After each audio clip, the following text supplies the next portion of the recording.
Poor Mr. Worry. Whatever happened, he worried about it. If it rained, he worried that his roof was going to leak. If it didn't rain, he worried that all the plants in his garden were going to die. If he set off shopping, he worried that the shops would be shut when he got there. And when the shops weren't shut when he got there, he worried that he was spending too much money shopping. When he got home with his shopping, he worried that he'd left something behind or that something had fallen out of his basket on the way home. And when he got home and discovered that he hadn't left anything behind and that nothing had fallen out of his basket on the way home, he worried that he'd bought too much. And then he worried about where to put it all.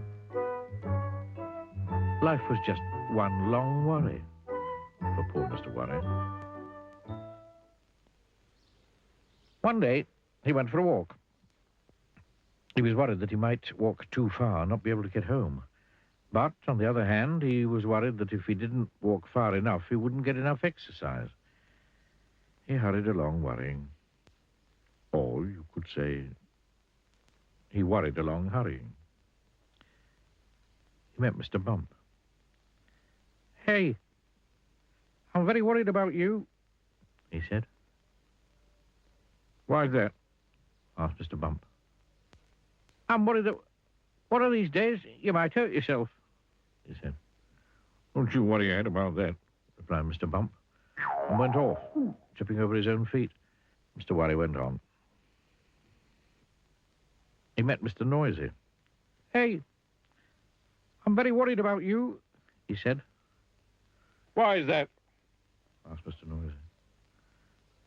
"Well, I'm worried that you might lose your voice," said Mr. Worry. "Don't you worry your head about that," said Mr. Noisy, and went off. Clump, clump, clump, clump, clump, clump, clump, clump, clump. Mr. Worry went on. He met Mr. Greedy. "Hey, I'm very worried about you," he said. "Oh, why is that?" asked Mr. Greedy.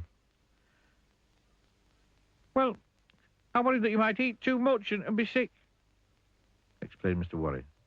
"Me?" replied Mr. Greedy. "Eat too much? Oh, impossible." And he went off for lunch. Mr. Worry went on. He met a wizard. "Hello," said the wizard. "Who are you?" "I'm Mr. Worry." "And you look it," commented the wizard. "I tell you what," he went on, for he was a helpful sort of wizard. "Why don't you go home and write down every single thing that you're worried about, and I'll make sure that none of these things will ever happen. And then you won't have anything to worry about, will you?" Mr. Worry smiled. It was the first time he'd smiled in a long time. In fact, it was the first time he'd smiled that year. He hurried home in great excitement.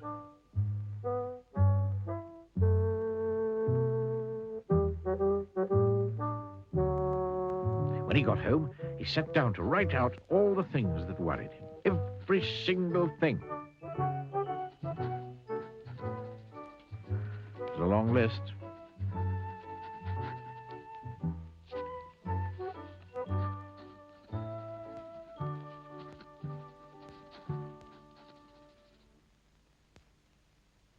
And then he went to bed and had the best night's sleep he'd had in years. The following morning, the wizard came round to collect Mr. Worry's list. "My goodness me," he said, when he saw the size of it. "However," he said, "leave it to me. I'll go off and make sure that none of these things will ever happen." And off he went. "Nothing to worry about now," he called over his shoulder. "Nothing at all." Mr. Worry heaved a sigh of relief.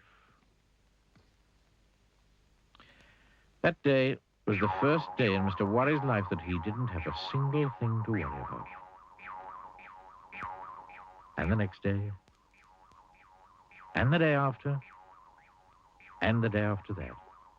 On Monday, Tuesday, Wednesday, Thursday, Friday, Saturday, and Sunday, Mr. Worry didn't have a care in the world. But on Monday morning, he was a worried man. Oh, dear.